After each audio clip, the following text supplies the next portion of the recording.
Ngeno maranirio makare nyakwa magajuang machigne chendo ni mar Migago entariko chiko dueno marapaga chiel higa mar 2023 waiko ni matho odiochiengni mar ochiko nyakwa magajuang nyalo paro ni odiochieng bende piny Kenya rito gilio twak majatend piny Kenya William Ruto ma dhibedo twak mare mokwongo kama bendo dhi nyiso oganda jo Kenya kaka osewuotho nyaka nokaw telo kaka jatend piny Kenya marabich parne man kutendre kod chike mapachoka namba 132 bende nyiso ni jatend piny winjo bedni yudo thuolo matwak gi jopiny ma en twak mabende dhibede od bura mapachoka od malo ka bende jafom marwa Chris Owinogo tach kanyo nyakoro magajuang ang'no nyiswa ni tango gini madhibelo mana kumto machokende ang'no agomba ka gi Chris Owino nyiswa ni to nyaka sigi ang'o gini ma dhi mbele od bura ka bende rito gi leo twak ma jatend piny Kenya William Ruto e od bura waiko ni mago to gimathoth magabe timore gwenge parni koth mapek medo tue kuonde opogore pacho kanya kwa magajuang mago bende waiko ni cheno ni mar Migago miyo kete ka ar chakruok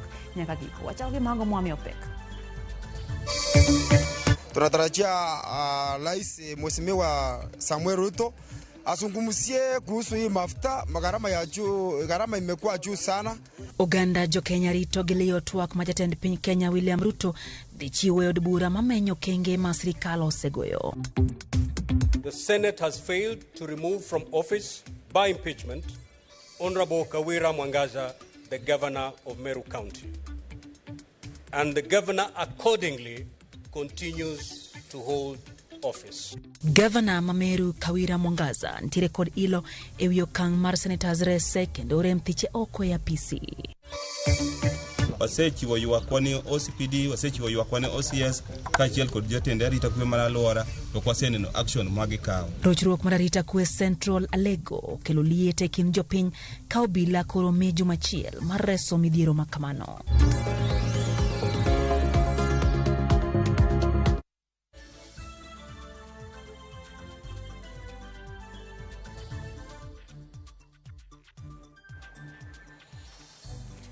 Machiegni nyakoro magajuang e chendo ni mar Migago be thuolo mar goyo kodwa mbaka wantiere live e Facebook kacha Ramogi Tv KE e X kata Twitter kaito bende nyalo yudowa YouTube live segi nyakoro magajuang mag saa 7 kaka pile lai maro tumachoke na ria deka uchenno ka bende wantiere kanyo nyaka Instagram duto nyalo yudowa nyakoro magajuang Ramogi TV Kenya KE wako chendo ni mar Migago nyinga Lydia Okeyo. Jatend piny Kenya William Ruto kawuono golo twak mare e nyim od bura ewi kaka osetiyo dweche 14 nyaka nokaw loch mar piny Kenya.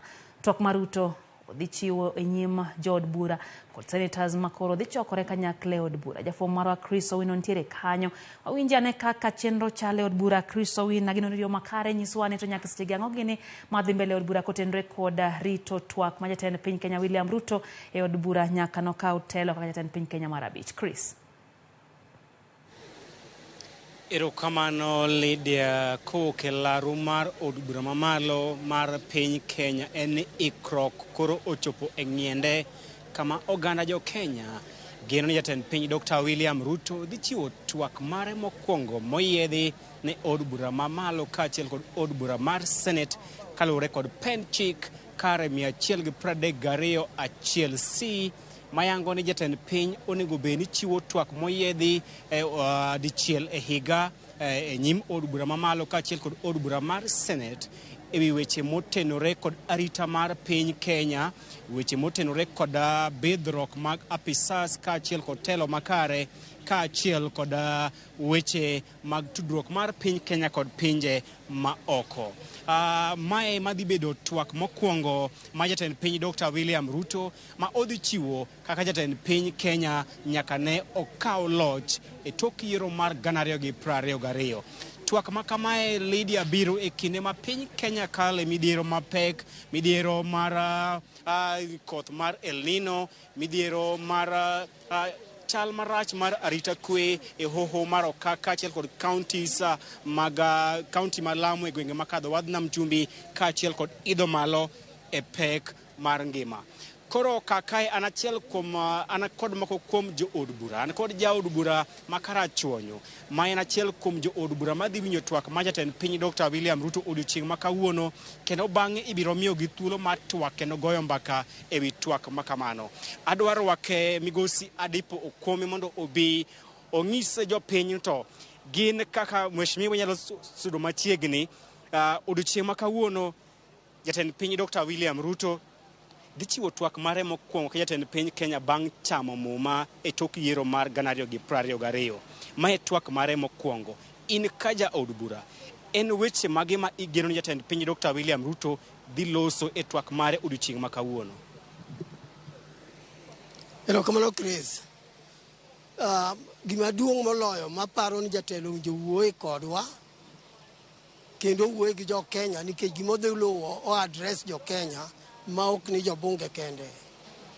En dak mar ji kaka ji odak sani. Dho wasungu to dendo ni cost of living. Mae gima duong' moloyo gimoro amora e Kenya kae ma mulo jopiny ka jopiny hinyore. Cost of living otundi okang' moro ma ji hinyore.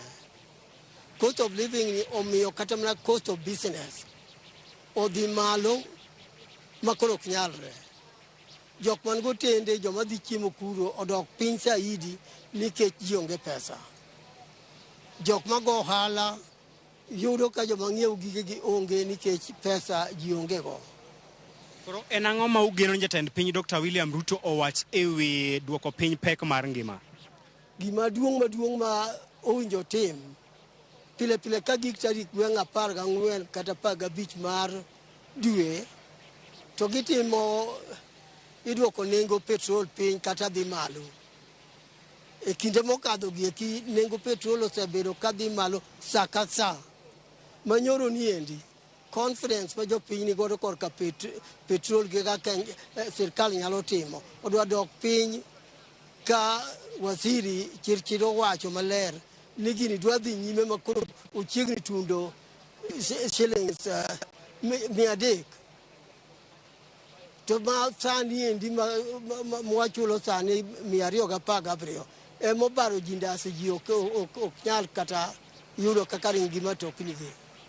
Koro kanyo ndo dina agombo ni jatelo wach ni petrol ni oweya otere malo koso duoke piny nikech koweya pod wan mana marach. Kotere malo manto koro nego jopiny. Omiyo yo malong'o en nyaka oyud mana yo moduoke go piny.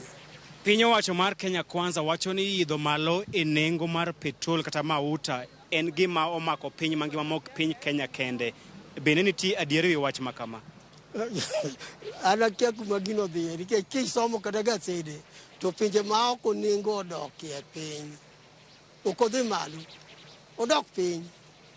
To kodok piny ang'a mono benefit ma dok piny no chopo iti jopiny. To be kata bed mania kata bed mani odhi malo to sirkal nigi teko mar neno kaka gi stabilize prices kaka gi control bei mar Kenya shillings mondo mi kik wahinyre. Ang'eyo ni sirkal osewacho ni gin giwegi ok ginyal subsidize nengo gik moko mondo mi nengo odok piny. To for sure the word subsidy no bedo nikech it is there sirkal owinjo time. Kitamori time kata koro jopiny hinyore ni tiwegi aweya. Gima sirkal osewacho manie record kendo their policy en subsidy tiende ni gima ginyalo kawo pesa sirkal gitiyogo mondo nego ni odok piny. Subsidy no ginyalo machiwe production to consumption. Tiende ni gima ng'ato timo mondo okel nyak eminyalo chiwe to gima ng'ato chamo to ginyal chiwe. To koro petrol to koro wach nitie ka. Petrol wan ok wa produce petrol. Joma produce gin warabu oko kucho. Koro ka production ema bedo subsidized. We can't tell government about the subsidize warabu. Ni ka nengo dok piny.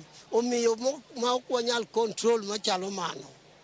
Owinjo bed subsidized mondo omi nengo petrol obed manyalo bedo affordable. To kikete mano ok en affordable economically. Ka jopiny owe koro ok ng'iew hola mane midhi yudo.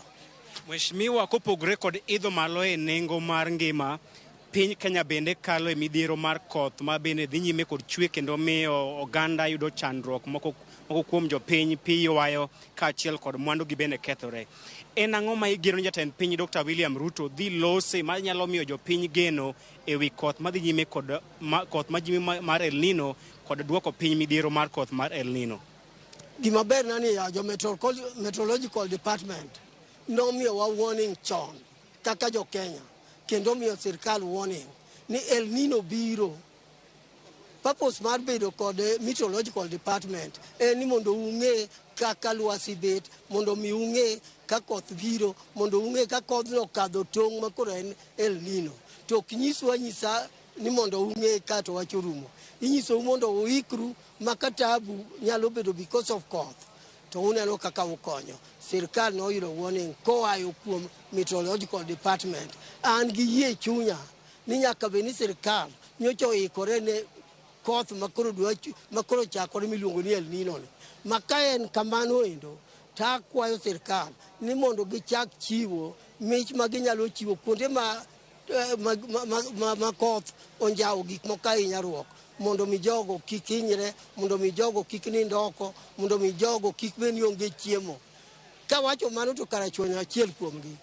Kendo an awacho mano ka an gi interest kaka mbunge ma karachuonyo ni jowa hinyore, koth nochakore kanyo to kendo ang'e nodwa medore mana kaka wabiro timore gi joma moko. Mondo omiyo kwayona niya, sirkal okawie kony ma ginyalo chiwo kendo mapiyo kaka nyalore mondo oter mondo jopiny oyud kaka nyalo konyore.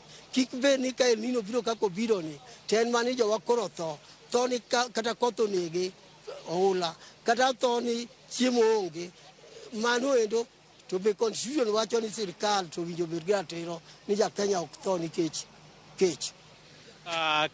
Sirikal mag counties ne owacho ni giketo tenge omenda maromo bilion 16 e kedo kod midhiero minyalo kelo kod oula kaachiel kod koth mar El Nino poni ochwe pacho kae. Iparo ni piny owacho mag counties nigi pesa moromo nigi kod teko moromo mar kedo kod midhiero ma ikelo kod muomruok mar pi kata oula e pacho kae, koso onego sirgi lwedo kod sirikal mamalo? Well, an ng'e ni an e sirkal mamalo, omiyo kanyo manyalo wuoyo authoritatively. To kata kamano endo, ae county, omiyo mano be pod nyaka awuoye. Amor ni governor mara Homa Bay County ne oseringo modhi kuma wacho ni tabu wuok e karachuonyo ni. Akwayo kata mana governors mamoko mondo bo tim ma ginyalo timo. Kane giiko pesa ma iwacho no, kane giike wacho to nowachore, ing'eni wacho ketimo. Kane giike to sani e sama ne giiko ne pesa no, mondo giwuog oko, mondo giriwre gi kony, mondo sirkal mamalo oriwre gi sirkal ma piny matiende ni county government, to gi wabunge kata gi MCA wati kanyakla gimoro achiel mondo kik jopiny hinyre. Erokamano ahinya Adipo Kuome nyakora Ramogi. Mano jaod bura ma karachuonyo Adipo Kuome ka ogolo mana pache ewi moko kuom weche ma ogeno ni jatend piny Dr. William Ruto kochopo kar saa 8 biro nyiso jopiny e kinde ma odhi golo twak mare mokwongo e nyim od bura mamalo kaachiel kod od bura mar Senate, kama bende odhi chiwo ajenda mare, gigo ma piny owacho mare osetimo nyaka ne gikaw loch e bwo higa achiel mokalo, midhiero ma piny owacho mare osekalo kaachiel kod chenro ma oketo mar bero ngima jo Kenya, mar bero weche mag kwe kaachiel neno ni piny Kenya ota kaluwore kod pen chik. Lydia, ka onge kod penjo awe mondo idhi nyime kod miyo nyikwa Ramogi weche moko manyien. Wanya Chris Owena achiel kachiel kantiere od bura no aduog iri mondo ang'ena tang'ati moro nyakorom gajwang mano kanyo en jafo marwa Chris Owena kabino luono machiegni anyamo tenre kod twak jatend piny Kenya William Ruto parni matimore mana saa 8 wang'e kendo ang'no akelni go achiel kachiel wang' jowi mari mar Ramogi TV omiyo kete mana ka nyakorom gajwang. Kwa dhi mbele nyakorom gajwang jopiny koro medo golo pachgi ka girito twak ma jatend piny Kenya William Ruto, twak modhi golo kaka jatend piny Kenya kuom thuolo ma osebede telo. Jopiny moko to siro tend Ruto nyaka sani, kama moko to ok mor gi kaka osetiyo, winje kaka ne giwuoyo. Kaluwore gi higa achiel ma ker osetiyogo, pasent manyalo miye en 30 ewi 100. Kaluwore ni kaka wan jopiny wawinjo ngima matek, ker nonyisowa ngima ne dhi dok piny sama no campaign, to nyaka sani gik manokwanonwa onge mosetimo kata achiel. kawuono ni eka japiny gwonyore gi pado. Kidhi kata ng'iewo mogo king'iewe kawuono kinyen malo. Agombo ni kamora mora madiang' poe ni timi ohala, gik motimo godo ohala, nengo gi bendo dog piny. Ningeche gi ohala go ema konyo majority mar Kenya odag ohala to gidak mana go ohala mag mitumba. Odwok gimora mora piny mondo kony ji kaka wan machandore. Kiko med ng'awo nwa ngima malo nikech wainyore wi ngima mong'awo malo no. Odwok nwa gik moko piny. O subsidize gik mane ker mano kala no subsidize mondo wakonyre. Sani bech gik moko odhi malo te nyaka kibrit nyaka chumbi. Gik mane bech gi ne silinge. Sani gik moko medre te ji nigi stress dhano wuotho ka kwana lwetgi. Koro an percentage mamiye te na 10 ewi 100. Wawinjo gombo kodwoko nwa bech gik moko piny. Skari mano wacho sani bei lich. Unga bado iko juu na fertilizer tupati hapa Kisumu iko tu uko Eldoret. Koro wan konyalo loso magi maber tunashukuru tu Mungu. Anyocha gimiya nyaka pesa miluongo ni Hustler Fund. Na default dichiel. Gin gi savings mokadho 2,000 to gituona pesa. Mano sirikal mane? Ten sirikal mane ma imi loan ma pesa ning'eny moingo loan. Gima winjo kuom jatelo mar piny tumetenga tumefanya. Ang'owa onge gimoro kata achiel motimo. Yo wang kabisa. Ile kitu tunatarajia kama wakaaji wa Nyamira, tunatarajia Rais Mheshimiwa Samuel Ruto azungumzie kuhusu hii mafuta. Gharama imekuwa juu sana. Wakenya wanaendelea kuwa na shida mingi, hata chakula hawezi pata juu mafuta iko juu, kila kitu iko juu. Sasa mheshimiwa, tunakuomba ile hadi uliambia Wakenya tuweze kuona kama unaweza tusaidia Wakenya ama ulitudanganya. Gharama ya maisha imekuwa juu sana. Ukiangalia bidhaa imeenda juu. Ukienda kwa duka na 1,000 kununua kitu moja alafu hiyo 1,000 imeisha. Angeona mambo ya mafuta kwanza, mafuta ndio kila kitu. Apunguze mafuta na hii njia yenye ameanza kutuambia ati kuanzia tarehe 14 ni inaenda 300. Hiyo ni kutunyonga bwana rais. Unaona pale umeanzia chini. Sasa kila uchao ushuru inaongezeka. Kila siku unaamka ushuru. Tujui kiongozi wetu president. Kuna njia yenye unaweza saidia mwananchi angalau tujue ni kipi tunaweza fanya kinaweza tusaidia.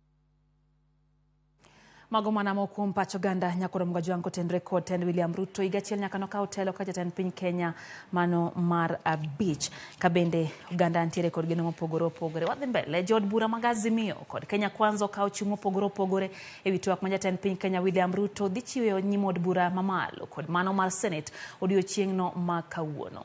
Kweth mar Kenya kwanza geno ni Ruto dhi tiyo kod thuolono mar miyo Uganda jo Kenya record mare e bwo higachiel mokalo ka jod bura magazimio kata kamano luoni onge ber mora madhi wuok e twak makamano. Poni Ruto kochiwo kenge ma en godo e duoko piny pek mar ngima. Wadwari pono kaya kuom Chris Owino. Seche machuok motelo ne jatend piny Dr. William Ruto chiwo twak moyiedhi e nyim od bura mamalo kod mano mar Senate odiochieng makiny. Jopiny kod josiasa nigi geno mathoth ni twak makamano dhi mulo midhiero mokwako oganda jo Kenya e kinde ni kendo miyo gi geno. Jaleg kweth jod bura mathoth Silvanus Osoro kod jakom komiti mar od bura mar loso budget Kimani Kuria nigi geno ni Ruto dhi pedhore kod mare mag dongruok e bwo higachiel mokalo. He is coming to tell us what he's done for 1 year, his record for 1 year, the achievement for 1 year, and maybe where we are slow as an administration. Because again, even as we look at the positives, our government is open for negatives too. So where we own mistakes, we are human beings, at times we make mistakes. Next year, the Eurobond is coming up for maturity, and there is a fear by the international community that that we may not be able to pay off debt. We've had His Excellency the President saying, actually, no, we're not going to default. So I think it would be great to hear what plan there is to settle that loan. Kweth mar Azimio kata kamano wacho ni onge gima duong' matwak makamano dhi kelo ne oganda jo Kenya. Jo od bura mag Azimio lero ni onge ber moro amora matwak makiny dhi kelo ne oganda jo Kenya, ponono ni okoloso ewi chenro magin go kaka sirikal emiyo oganda jo Kenya fuong'ruok kaluwore kod pek mar ngima. Thura dhano hinyore oko ka. Ji hinyore e okang' ma kagire dier to president kikwe moko owuoye gini. To nikech nitiere mier mang'eny ma kata mana gima ji cham ok nyal yudore nikech nengo obaro jindase. To en twak maman gadiera ne ok dhi mulo weche mag duoko piny garama mar ngima. Emomiyo wan gi pacha ok ane ka en twak madhi konyo jopiny e yo moro amora. Ena twak ma idhi ti kodo mondo kwan gik moko ma giparo ni gisetimo to gin gik ma ok nyal loko kit ngima mar dhano. Kaluwore gi monj ma kinde ka kinde kaunti mar Lamu, Nyandwat ma Ugwe kaachiel gi kuo jamni e kauntis mag Samburu, Baringo kod West Pokot, jood bura geno ni William Ruto dhi lando chenro mare mar neno ni piny Kenya obedo kod arita moromo.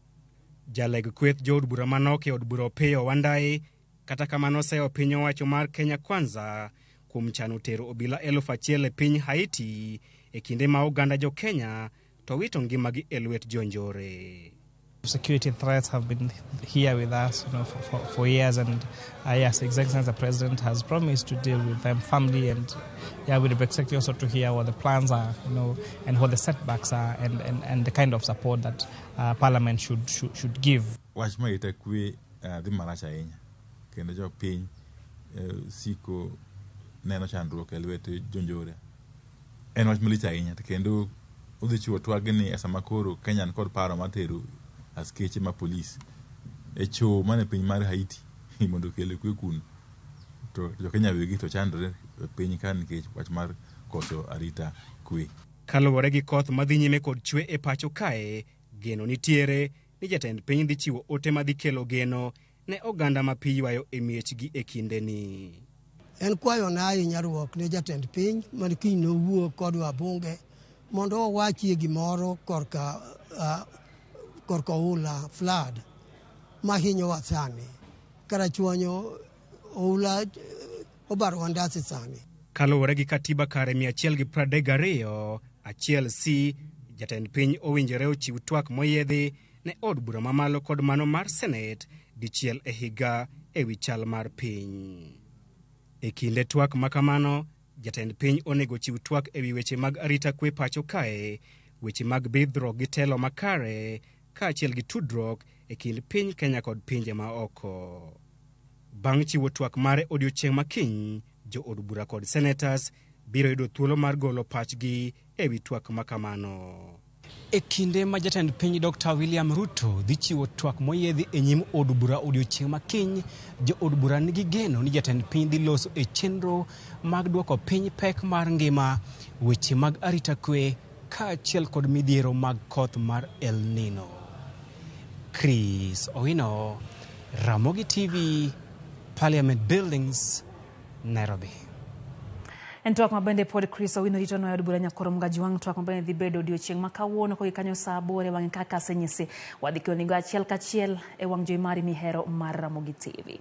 Wadhi mbele ni jaod bura ma Kathiani Robert Mbui osejatend migawo mar weche mauta gi teko stima pacho ka Davis Chirchir kuom medruok e nengo mauta kinde ka kinde. Mbui lero ni owinjore Chirchir chiw fuong'ruok kokalo e yonge kata yango yore mag duoko nengo mauta piny moloyo medo nengo go makoro medo pek ne oganda jo Kenya. Oluone pinje ma okio gi Kenya nengo mauta doki e piny e kinde ma maute pacho ka to medo mana dhi malo kinde ka kinde. Bendo wacho ni jo Kenya kale pek kendo owinjore migi geno mar fuong'ruok ngima. Oseo bende jatend migawo mar somo Ezekiel Mashogu kuom paro maduoko chien subjects mag skunde mag sekondar e Thurka.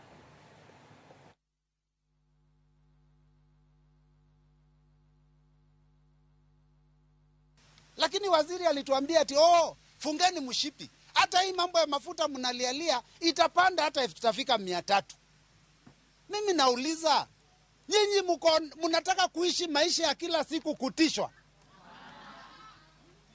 Hatutaki vitisho.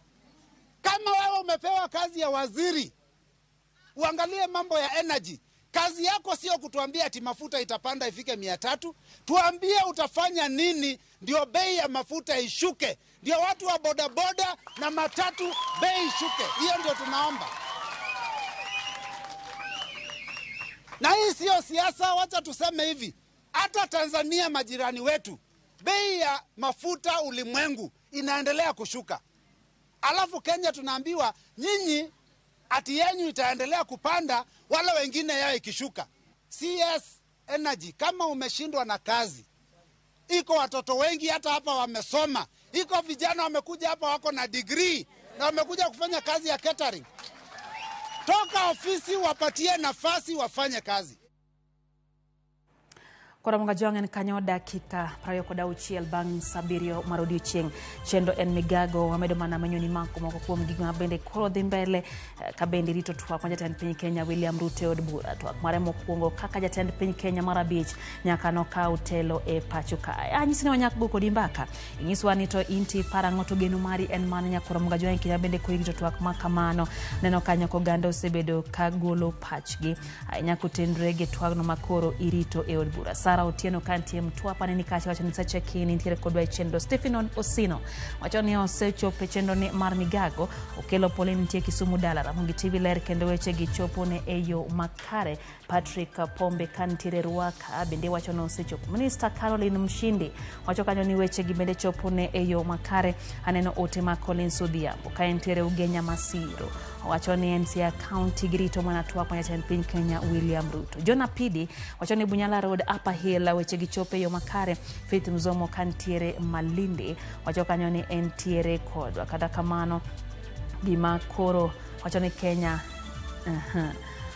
Kenya okgach mera miriembo kama ochomo ikama jidhieji okia dhiere nono kama nengo mar ngima ochomo Stephen Oginga the governor wacho kanyo no sechope chendo ni ka entiere gengo mag Rodi Kopanya kata wacho ni weche go mag Migago chopo ne eyo makare ahinya kata wacho kanyo ni en Homa Bay Town kata kamano wacho kanyo nitiera paya moro kanyo mawuok Homa Bay to ngado Rodi Kopanya kocho morongo ma okne makare owa geno marwani Hebrongi kaka weche go biro chalo Deraf Val wacho ni entie thika en bendo sechope chendo ni nyakoro mga jwang neno bende kanyo ote mano mar Esther Adhiambo kantie Githurai 45 e county ma Nairobi anyanga makopio jagogo Katuma wacho ni kero duoknwa manangi mapiny Gima sani tek ne oganda jo Kenya ena taro kuom chike manomiyo kata singo manomiyo oganda jo Kenya Kennedy Owiro kantira Coco Village awendo Migori County bende osechekin jamta wuda wasiboda aneni kacho Odhiambo Joseph Kombo wacho ni nitie Nakuru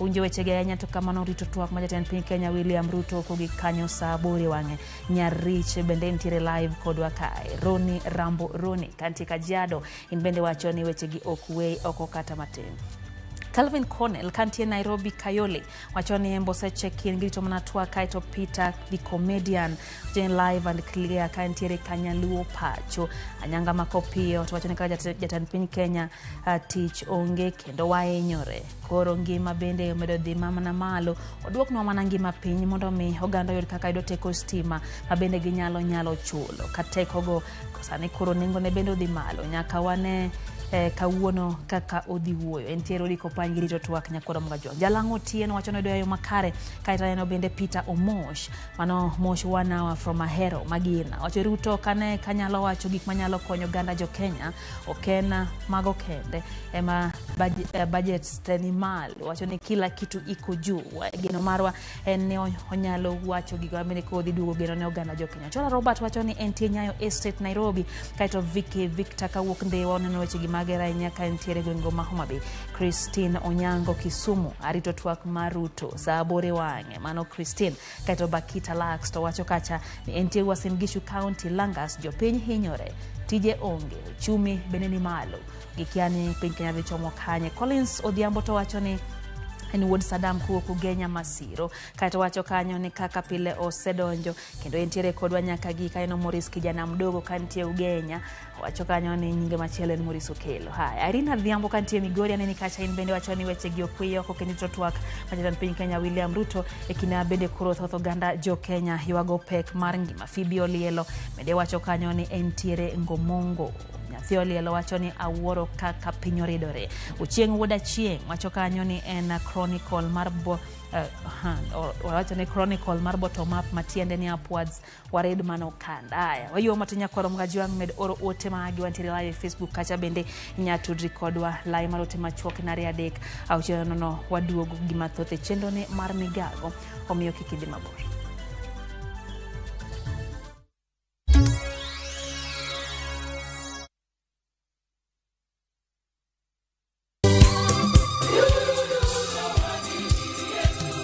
Higni ariyo nyaka ne wachak chenro magwa.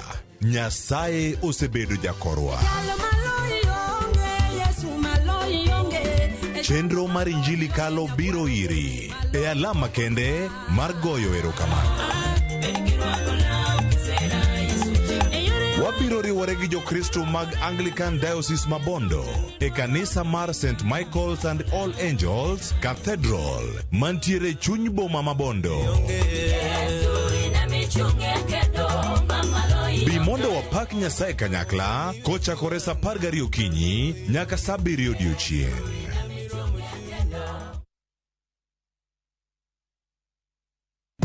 Pato, chikiwale mamdenge wako washa set.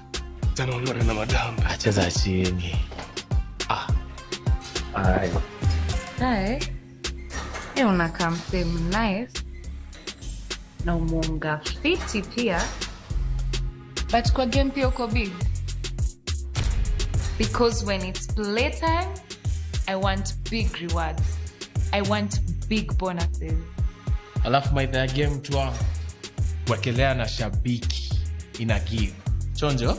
Shabiki.com tuko big on bonuses, big on payouts na offers ni kibao. Wekelea na Shabiki.com. Shabiki ina give. Na kugoja magizani kabet kaka Ivana.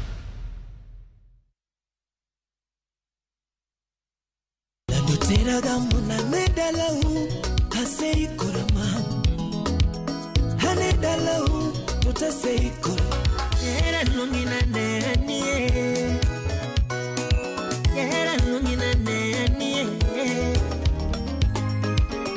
tutezana na mama imezana rangi.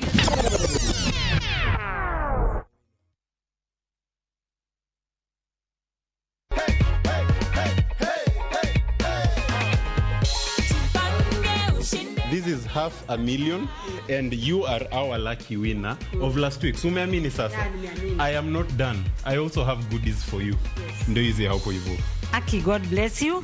Nimefurahi sana. Asante sana. Mungu abariki mimi kabisa kabisa. Star 487 star 3 hash is the magic code. Win 100k daily, 500k weekly and 3 million on the grand draw.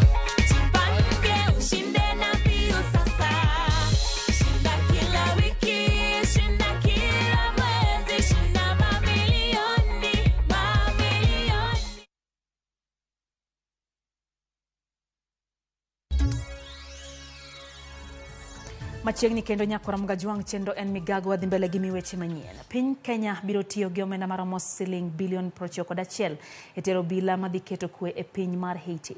Jatend Migago mar arita Kithure Kindiki olero mae nyim komiti mar od bura marango weche mag arita kwe. Inspekta mar obila Jafet Kome bende ochopo nyim komiti no kama koro wacho ni chenro mar tero bila Haiti en gima owinjore otimre kendo Kenya ok onego oketie digni. It will be foolhardy to expose the country to threats through our engagement in the multilateral or regional programs. To be foolhardy, it's unpatriotic and we cannot go that route. In fact, the infrastructure for our country's fight against serious and complicated crime is intact. Our counter-terrorism infrastructure is intact. Our infrastructure on the fight against banditry is intact. And there will be no disturbance. In fact, we want to use this occasion to try and even bolster that infrastructure as we engage bilaterally and multilaterally with the friends of Kenya. So rest assured, Senator Dulo, the Joint Committee, and the people of Kenya, that we will not disturb our internal operational capabilities. And let's leave it at that for now. Weche amoka ni Governor Mameru Kawira Mwangaza koro nyalo buonjo bang' to nyalo senators manogo yombulu mar duke APC. Kawira noresi kod senators manogo yombulu mar kiro oko ketho biriyo mane MCAs ma county Mameru oredone ne gin ketho ma oromo thule oko APC. Buch Kawira nyoka ondalari e nyim Senate bang' kane MCAs 59 ne othiche oko.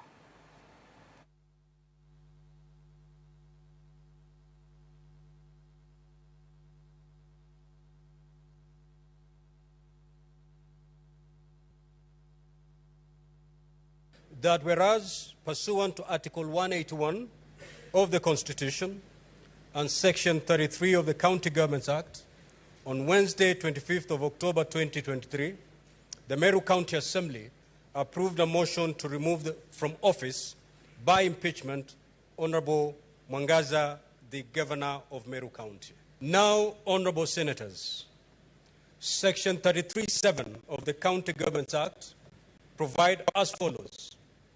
If a majority of all members of the Senate vote to uphold any impeachment charge, the governor shall cease to hold office.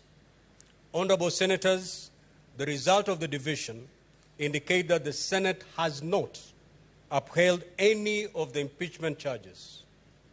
Pursuant to Article 181 of the Constitution, Section 33(8) of the County Governments Act, and Standing Order 87 of the Senate Standing Orders, the Senate has failed to remove from office by impeachment Honorable Kawira Mwangaza, the Governor of Meru County. And the Governor accordingly continues to hold office.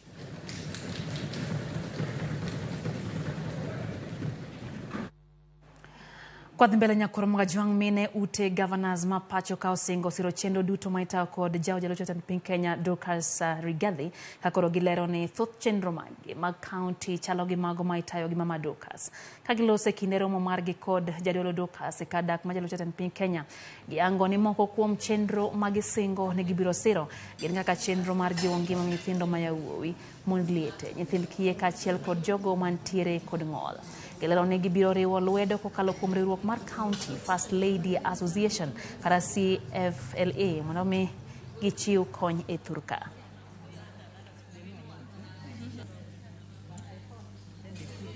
We are already doing so much regarding those areas, but I think now we are going to put in more emphasis.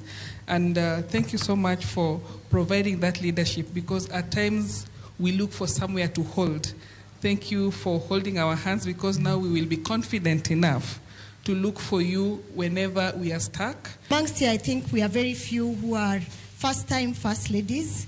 And when we got into office, Your Excellency, our first idea or agenda was to focus on matters health and mostly on girl child and menstrual hygiene. And now after speaking to you, I just realized that in the ones that are championing matters to do with reproductive health, is the aspect of adolescents in the RAMCA.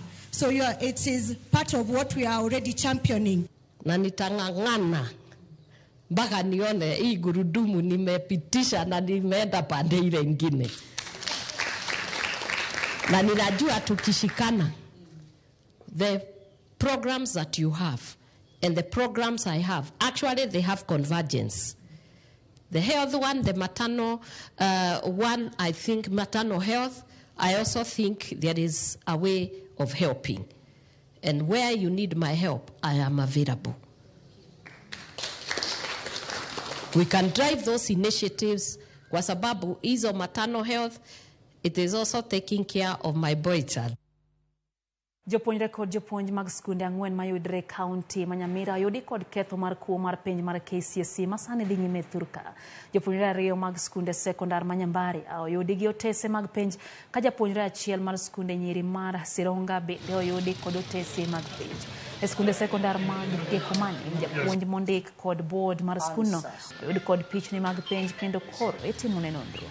Kaluwore kod apisa mar okwach kich Manyamira South Paula Makonge, pichnigo mag penj manoyudre skunde 3 chalre kendo nyalo bedo ni nitiere kod kaka ne giwuok kamoro achiel.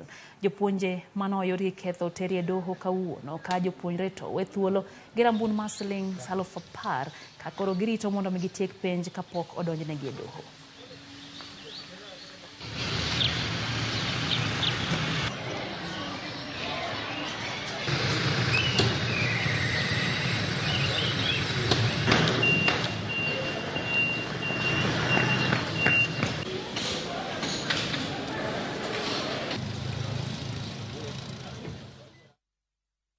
Kwa kiotengo mago mag somo nyakwar Mgajwang madonje mago mag siasa kama kaka chiel kuom yore mag timo ikruok ne chenro mag yiero jotelo mag duond buch UDA kor gwenge ma pachoka.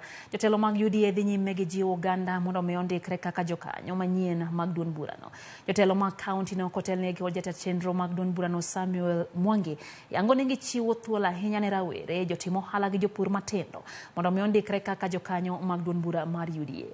MCA ma Amukura West Ward Boniface Rute Ginyawadgi Mabuda Langia Juma Maloba lero ni yiero makama en mar timo ikruok e yango jotelo makoro biro chwalo lek mag duond burano e kaunti Mabusia. Tunakaribisha sana hii kaunti ya Busia kama chama cha UDA.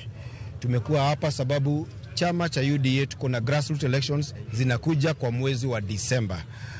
Kulikuwa na watu wengi sana wenye walijiandikisha kwa chama na tukaangalia kikamilifu kwa chama that tunataka tufike mahali watu wote wakuwe sensitized na waelewe jinsi watavyojiandikisha, jinsi vile wataweza kujiandikisha kama kama mpigaji kura wa chama na kama mtu mwenye anasimama kama candidate. Hatuna budi ila kuingia ndani ya chama. Na leo hii mkutano tumekuwa na wakilishi ndani ya sub county 7. Kweli tulikosa kupata namba ya kutosha katika uchaguzi uliopita kwa sababu hatukuwa na wakilizi na viongozi vile tunataka siku ya leo. Hatukuwa na chairman kutoka kwa county, kwa sub county, kwa kila pale. Lakini leo vile tumekaa tukimaliza uchaguzi tuweke viongozi katika nafasi mbalimbali, tutakuwa na muongozo na naamini tunaenda kupata kura mingi kuliko hapo. Ninashukuru serikali ya saa hii vile inaangalia watu wa disable. Watu wa disable walikuwa wamesahauliwa, walikuwa ni watu kama sio watu, lakini kwa serikali ya Rais Ruto anaangalia na ninataka atusaidie kwa njia hizi. Jakom Duol Makedo gi mibadhi e pachoka EACC Bishop David Oginde olero ber mar bedo gi tudruok makare. Tudruok molero nyasi manokelo kanyakla oganda manobiro maneno ni ojiw tudruok e yore mag tich.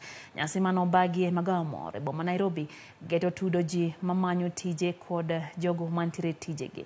Kaluwore gi jata tije mar riwruok manochan romono Lilian Ngala, rawere ojiw mondo mi oti gi thuolo ma tudruok e kindgi kod joma osebedo e tije kuom thuolo malach kendo ni kod lony kaka yor nyayo tudruok makare.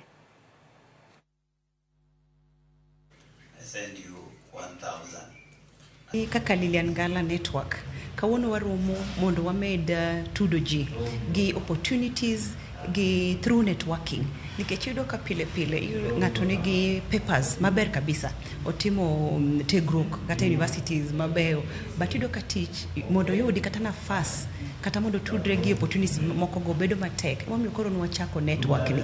Koro network ni en gima tudo en platform ma ji bire kisa register in a member of this network tiyudo nafas mar romo gi ji ma opogore from different industries, from different spaces. Koro tiende ni mano ibedo gi chance mar dongruok kata mar develop yourself as an individual. Momiyo kawuono wantie kae mondo warom gi ji, watudre, wa network, wa interact, wamed mako bede jowetewa. Tudruok en gima duong'.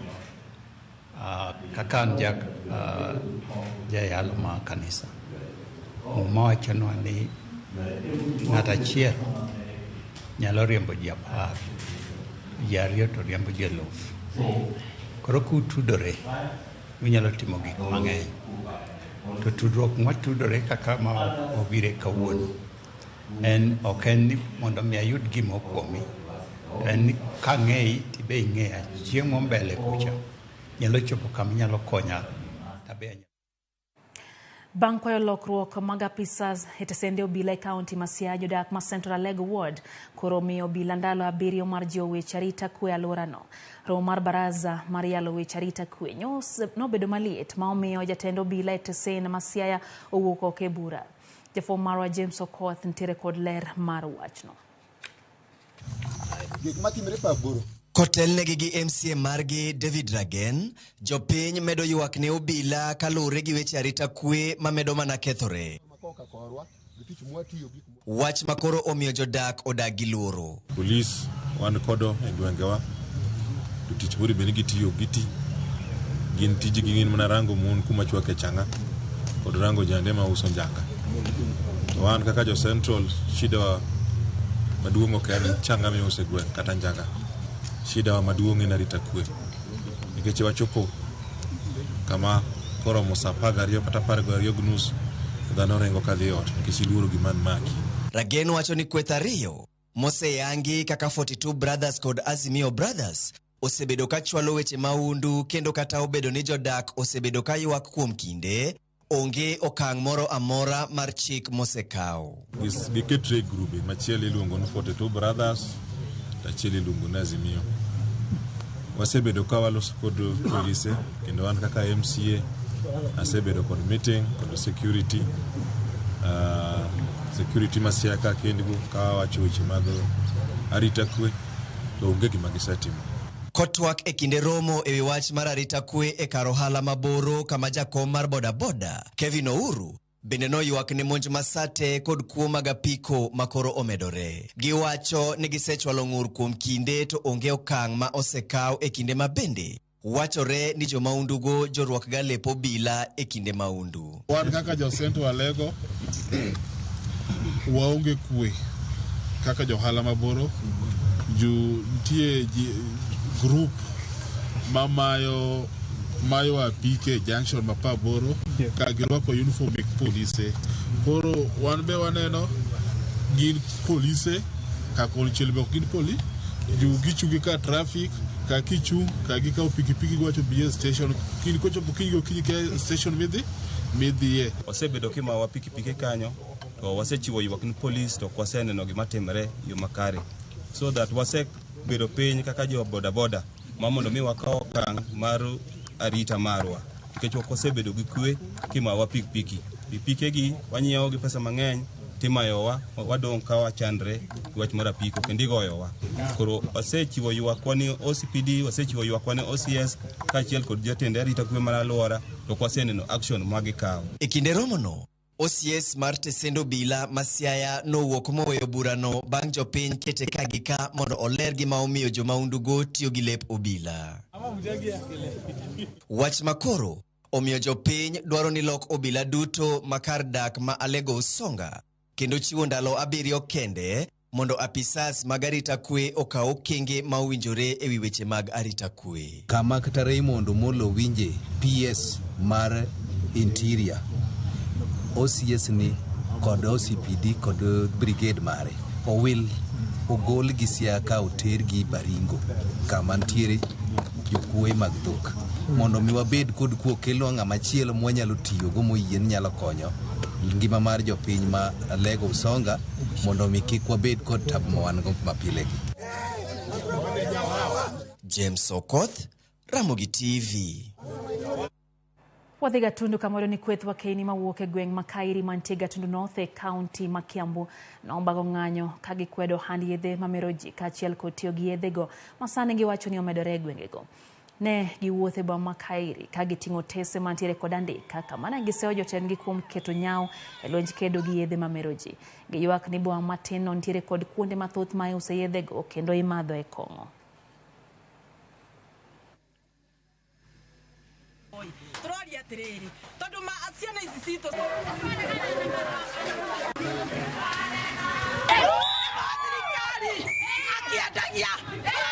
Imejaa huku na inapikwa na chemicals. So for 2 days chemicals zinachanganywa na watoto wanalewa. Kuna pombe inauzwa huku na shilingi 10, shilingi 20. So watoto wanaamukia wanaimba masufuria wenyewe, wanavunja, wanaimba avocados, wanaimba mandizi, ndio wapate pesa ya kukuja kuuza, kununua hiyo pombe. Sasa sisi tunauliza, tulichagua MCA, tulichagua MP, tulichagua hata assistant chief mwenye hata hatuonangi. Sisi tunashangaa kwa na just only 200 meters here polisi wako hapa kila wakati, every Sunday wanaenda kwa club wanachukua pesa. Last time tumeona watu wameuawa 5. Yeah. Sisi zilikuwa mazishi ya watu 5 waliuawa juu ya hizi chemicals. Gachagua, wewe ni ndugu yetu na wewe ni vice president, na tuliamka mapema sana kukuchagua wewe na Ruto na President Ruto, lakini tunakwambia unasema Central pombe inaisha, lakini Gatodo North, Chania Ward, Kairi sublocation tuko na sheria na hawajui ati tunalia saa hii. Mpaka saa hii hakuna mwanasheria hapa, tuko watu wa kijiji peke yetu, hakuna mtu hata mmoja amekuja hapa. Na tunaulizaje kama unasema pombe imeisha kwa Kororia, Chania Ward, Kairi sublocation haijaisha na kuna virabu 15. Kwa mgajonga terinya county ma Homa Bay kama tend county ma Homa Bay kutud record serikal mar piny Amerika chano madonje winjruok ma tingo malo weche mag pur kod chenro michwalo enembe. Gichano mar keto maine weche pur kod tingo malo chenro mag lupo kaka yorno mar tingo malo ngima mar jolupo kod jopure county ma Homa Bay ka gitiyo maber kod nam lolwe. Kolose lok tich mar county ma Homa Bay jambetre ma piny Amerika e pacho ka Meg Whitman mantiere Homa Bay limbe mandalare owacho ni serikal ma Amerika biro konyo county ma Homa Bay lombo joket mwandu mabiro keto mwandu e ohand modhi mag tedo rech kod pamba. Governor ma county ma Homa Bay Gladys Wanga wacho ni obiro keto piny okenge makare mane onio kete time yo maber yo matudruok mar piny Amerika gi county ma Homa Bay. Along with continuing our very good partnership in health, is to try to bring investors, both other Kenyan companies here and global companies, primarily American because that's where our influence is. But I think what we've tried to do Kenya-wide, and now we'll do specifically here in Homa Bay, is along those 3 areas, cotton, more broadly agriculture, edible oils and fish, what projects does the governor want to get underway and what investors could we marry to those particular projects? We are an agricultural county and we have discussed our priority value chains and the value chains that we want to be leaders in. While Homa Bay is a big grower of many crops, 76% of our people have their earnings from agriculture, we have focused on 3 key value chains, one being cotton, second being edible oils, and the third being fish. So these are the value chains that we have chosen to focus on and lead in, and these are discussions that we have had with the ambassador. Riwruog pinje mag Ulaya osiro grube 10 mawuok county ma Kisii kod Nyamira mar yango kenge mag kedo gi rocho ratiro mag nyithindo mago manyiri. Jokanyo mag riwruogno yango ni gidhi timo duto e rakore gi timbe mag nyange marocho ngima nyiri. Riwruogego ma oyudo sir kowuok riwruog EU kata European Union oyango chung' margi mar siro chenro ma kamano.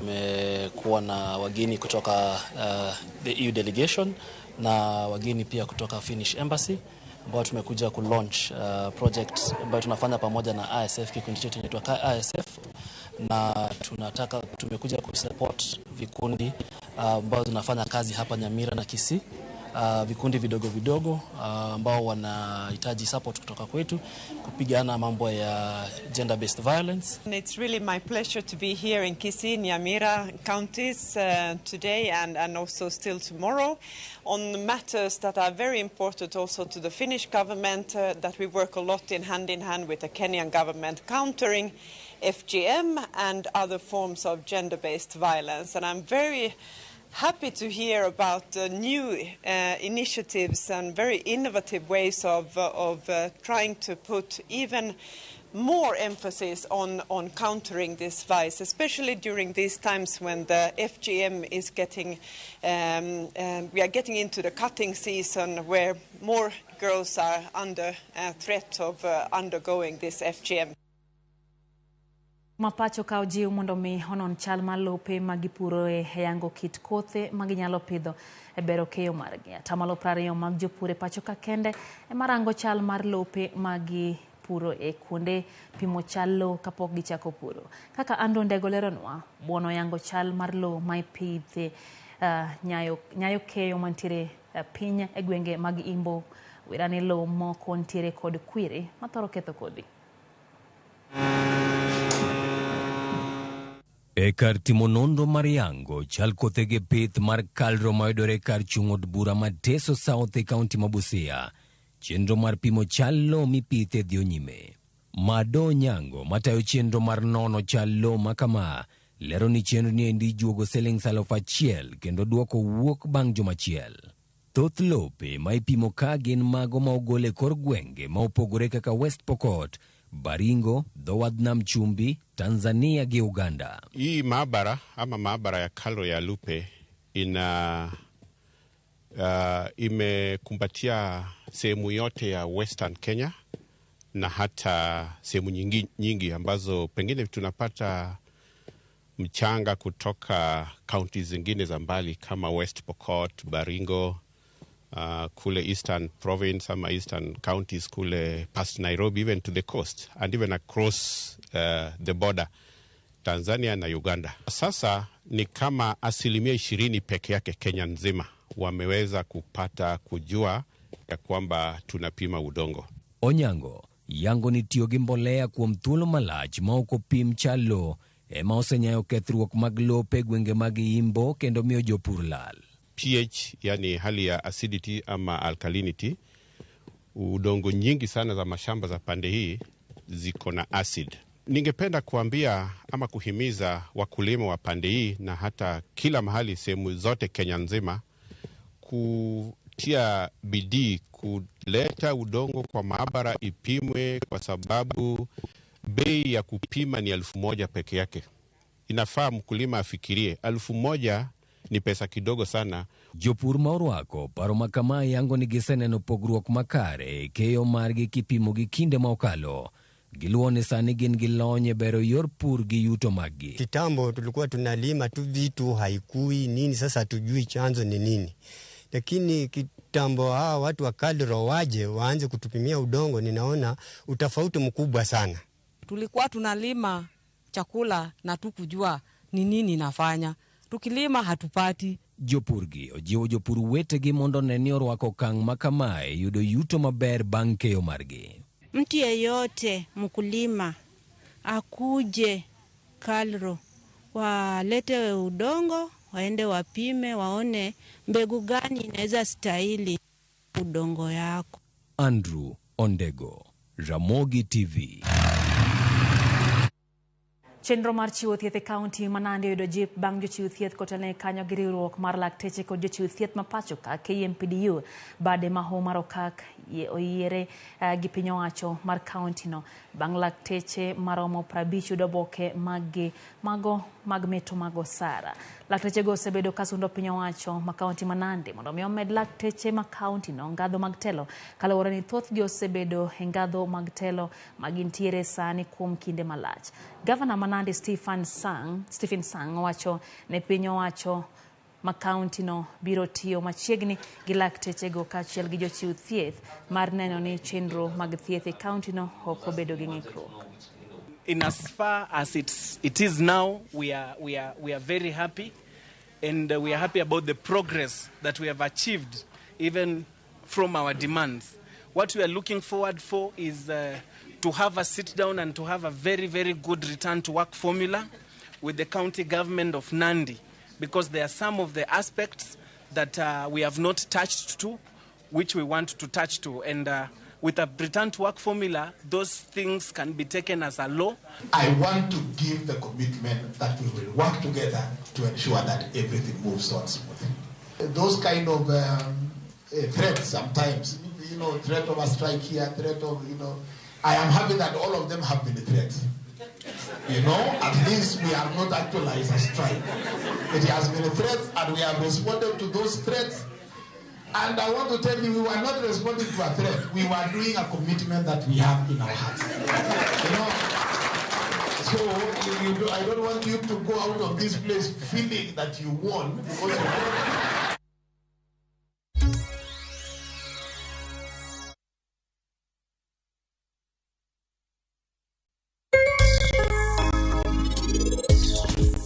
Laktar kawa wacho ni ngima en mwandu to teno kedenga morna mar bedo kodi odiechieng. Koro in savings I believe ni osekonyowa timo tije wa giriembo wala wakanyakla.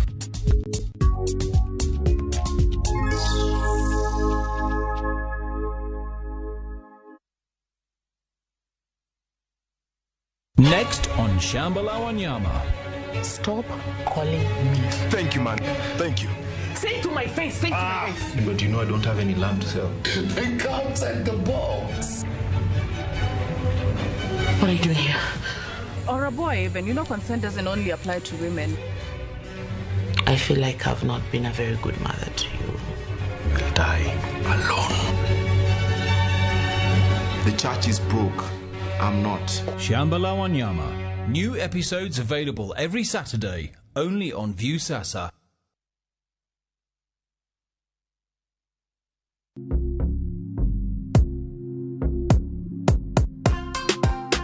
Nelson. Yes. Mambo. Poa sana. Uko fiti? Niko fiti. Tuliongea kwa simu sasa tumepata. Unasikia ndio kuna 2 milioni. Nimefurahia sana. Sasa niambie uliendaje ukachambua magame? Juu yako ni sports book. Niliangalia leagues zile ziko zinaendelea. Then nikaenda league per league nika distribute risk. Kwa sababu niliona kuna places mingi unaweza betia. So nika select 22 teams.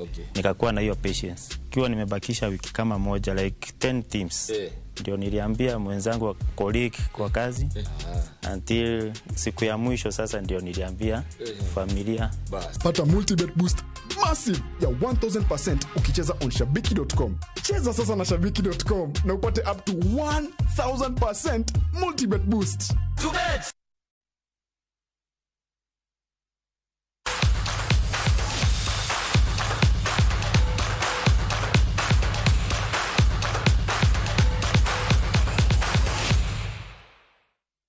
Imago mag tuke tim mar Real Madrid noloyo Braga gonde 3-0 tuke mag UEFA Champions League.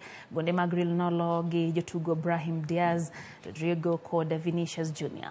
Madrid koro nie thuolo mar 6 e group mar C ka Braga nie thuolo mar 3. This is dangerous. And it's into the roof of the net from Brahim Diaz, and this time it'll count.